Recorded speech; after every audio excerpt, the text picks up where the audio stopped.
لو كنت هتركب سلك لشباك واحد فقط واشتريت 3 عيدان هتعود منهم وقص النص بالظبط. عشان تبتدي تشتغل على الضرفه الواحده انت محتاج 4 عيدان. وهنا هنشبك السدابه، هتدق اول مسمار عشان يمسك لك السدابه طبعا، والواضح قدامكم ان انا شطلاوي، فدايما بخلي الزياده من السلك ناحيه الايد اليمين علشان امسك باليمين وادق بالشمال. وبعد ما سمرنا اول راس هنسمر الراس الثانيه قصادها علشان شد طول السلك وخليها زايده من ناحيتين، مسافه مثلا هنشد ونسمر، نشد ونسمر، ويا رب ما تطلعش شطلاوي زيي. وهنا هنجيب عود كمان ايا كان طوله، ما تنساش ان السدابه راكبه على الثانيه، فبالتالي لو دقيت اخر مسمار بعنف ممكن يكسر المنطقه دي. وهنا انا بسيب مسافه لا تقل عن 5 سم، وده لسبب مهم جدا هنعرفه في الاخر واحنا بنقص. تابع معايا الفيديو. وهنا وانت بتدق المسمار في الحته دي خليك حنين. العين الثاني زي ما شبكنا للراس الثانيه.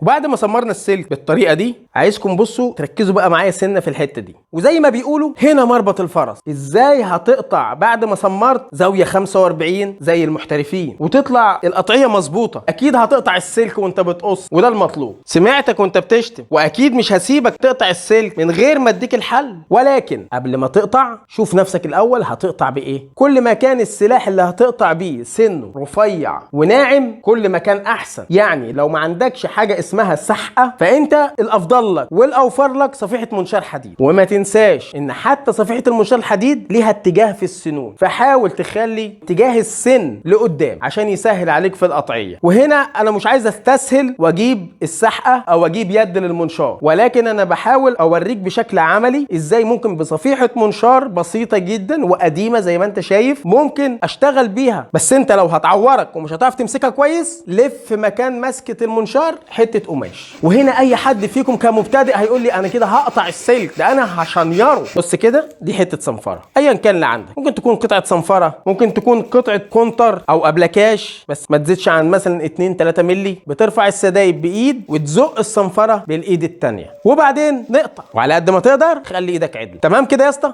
اي خدمه.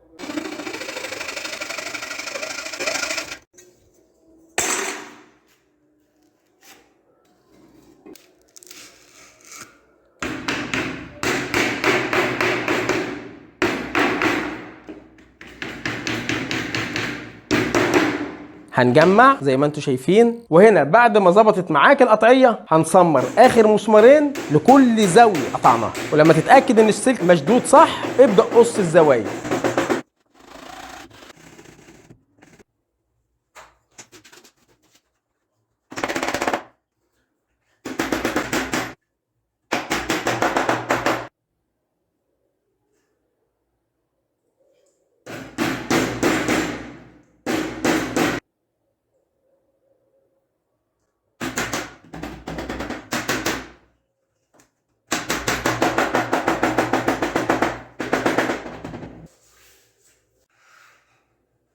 يا اما تشتغل تقص بالطريقه دي، يا اما لو عندك مكده او ازميل بلغه بعض النجارين استخدمها، بس ليها طريقه. وخد بالك لو المكده هربت منك هتخش على السلك وتقطعه. ركز معايا، خلي الشطفه ناحيه بره والعدل بتاع المكده ناحيه السدابه. هنا في حاجه، شوف انا ماسك المكده ازاي، لازم تتحكم فيها بالطريقه دي، ولو عملتها وفلتت منك هتزعلك جامد وهتخليك تجيب حد يزعل معاك. وخلي بقيه ايدك لازقه على السدابه علشان المكده ما تهربش منك وتنط جوه ضرفه الشباك وتقطع منك السلك بعد ما تعبت فيه.